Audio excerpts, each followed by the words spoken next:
Okay, so today we're going to talk about putting dowels inside of your cake if you're going to be stacking your cake. So this is my standard 8-inch cake. It is 4 layers. They are approximately 2 inches in height each. And we're going to stack a 6-inch cake on top of this cake, and then later on I'm going to put this on top of a 10-inch cake. So I like to stack my cakes like that. So if I'm going to be stacking a 3-tier cake, I like to stack the top 2 tiers first, and then I will put the top 2 tiers inside of the freezer to chill for a while, and then I will stack the top 2 tiers on the last tier when I'm almost ready to deliver it. So usually the morning of, I will stack it together and then let it kind of sit until it's delivered in the afternoon. That's if it's an afternoon delivery. Obviously adjust the time scale if you're delivering in the morning. So first let's talk about the difference between dowels here.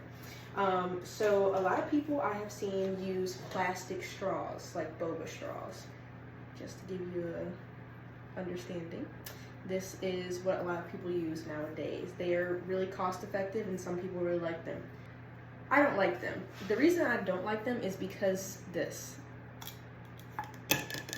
Alright, if I can do that with my fingers, I'd hate to think of what one of my cakes could do to them under a lot of pressure. Now I know if you use a lot of them, then you don't have that problem. You don't have to really worry about that. But for me, that's just a major concern. Instead, I opt for poly dowels. They're a lot smaller and a lot sturdier. If you listen, hear that? Real sturdy material, okay? Now it is flex, but it won't snap. So that's what I look for. A little flex isn't bad because that means that, you know, it's got room to bend, but necessarily it won't. So what I do when I'm getting ready to dowel my cakes is I like to take a cake board that's going to be the size of the cake that I'm stacking on top of it. So in this case, we're doing a 6-inch cake. So I have this nice wood measurement here that I use when I'm stacking cakes. And what I do is I like to stack it in the center, or what I find to be the center. And then I just give a little press, enough to make a nice indentation, but not too hard. So just kind of go around the edges and make a nice little outline. Okay. Once I do that, I can kind of see faintly where the cake is gonna go. And then I will start by putting my first dowel in. Stick it straight down. Once I get to the bottom where the cake board is, I will then pull my dowel up a little bit. And you can kind of see where the icing is, so you can kind of see where you want to cut. And then I just cut right there where that line of icing stops.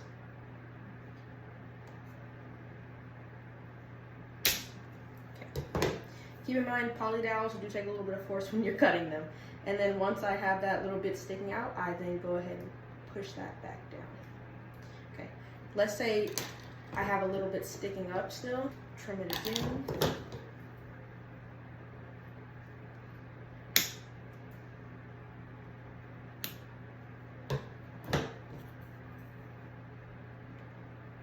Then make sure it's all the way down there. Okay, so now it's pretty flat to the cake. Then I'm going to, if the dowel is still a pretty good size, I'm going to take it again, and then I'm going to stick it directly across from my first dowel, okay? Inside of my imprint. So I'm gonna put this down in the cake. All right, it's all the way down there. Then I'm going to pull it up. Find that line where my icing stops, and I'm going to clip it.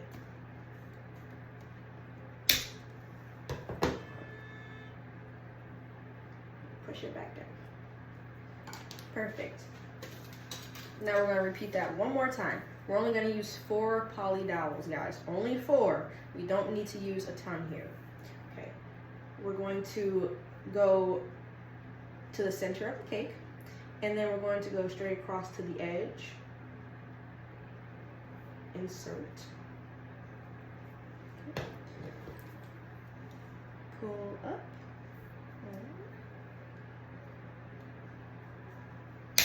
Snip. press. All right, now we're gonna take our leftover, take it straight across from that dowel.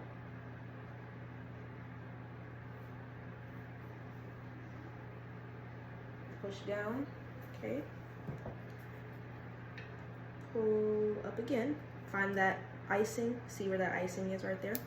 We're going to snip right where that icing starts. All right, then we're gonna push that back down in there, okay. Boom. Some people like to do a little cover up, a little patchwork where their dowels are. I say if you're gonna be stacking on top of it, why not? Because it gives you a little bit of tacky surface to stick your next tier. All right. So we got a little patchwork there. Doesn't have to be perfect because you know something's gonna go on top of it, so it doesn't really matter, honestly. But having the icing there just kind of gives the cake something to adhere to, so it's good to put it on there. I like to put a little dollop in the center as well and smooth that out, just so my cake sits on there nicely. All right. Now we're gonna go ahead and grab the 6-inch that I'm gonna be placing on top of this. Okay, so now we've got our 6-inch cake. And I have gloves on because I'm going to be touching the cake directly. You want to do this as quickly as possible, okay, because your hands are warm, and when you touch it, you're going to warm up the firm icing. So some people like to use the assistance of a spatula, which I'm all for that. So you get your cake nice and balanced on your spatula, okay. See how my fingers are kind of splaying out underneath the cake? I'm gonna go ahead and do that. Make sure you don't drop it, because that would be terrible. All right, so once we do that, we're going to get our wits about where we want to put the cake. Slide our spatula from under. Boom. You have now successfully tiered your cake. Okay, this is what's gonna happen now for this cake. Since I'm already here, I might as well explain it to you, okay? See, there's this small gap right here. How to fix this gap is you would take a long dowel and do what we would call burping your cake. You can go ahead, it can be really skinny, you can take this one. I wouldn't suggest poly actually, because you're gonna have to hammer it through this board. So I like to use wooden dowels, and I'm not actually gonna burp this cake because I'm going to put a border around it. So we're gonna leave it as it is because it makes it easier for the client to see where they separate the cake, to take it off and then cut it if I'm not cutting it for them. But let's say if I was gonna cut it and I did want a seamless look, basically what I would do is I would take my wooden dowel, stick it straight down the center of the cake, and once I felt that cake board underneath it, you're gonna feel the dowel stop. You're gonna go ahead, you're gonna take a hammer, and you're just gonna go ahead and nail it straight through that board, okay? Then you're gonna go all the way through the bottom, through your cake board to make that cake stable. Once you get it all the way down there, go ahead, pull the dowel up, and then push it back down. That'll give your cake a nice burp, and it will settle it into each other so that you don't have this gap right here. The gap is slight, but if you make cakes, you would notice that gap, okay? And obviously your customer might notice that gap as well. So what you wanna do is make sure you don't have any gaps, all right? This is as easy as it gets, honestly.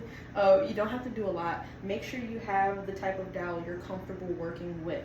Personally, if I was gonna work with these dowels, I would probably use a center support. So I would put one in the center, and then I would put 4 around, because they're just not as stable. I mean, yeah, that gives me bad feels. I wouldn't want to do that. I'm gonna go ahead and stop this video, but when I'm ready to do the bottom tier, I'll go ahead and show you guys that one.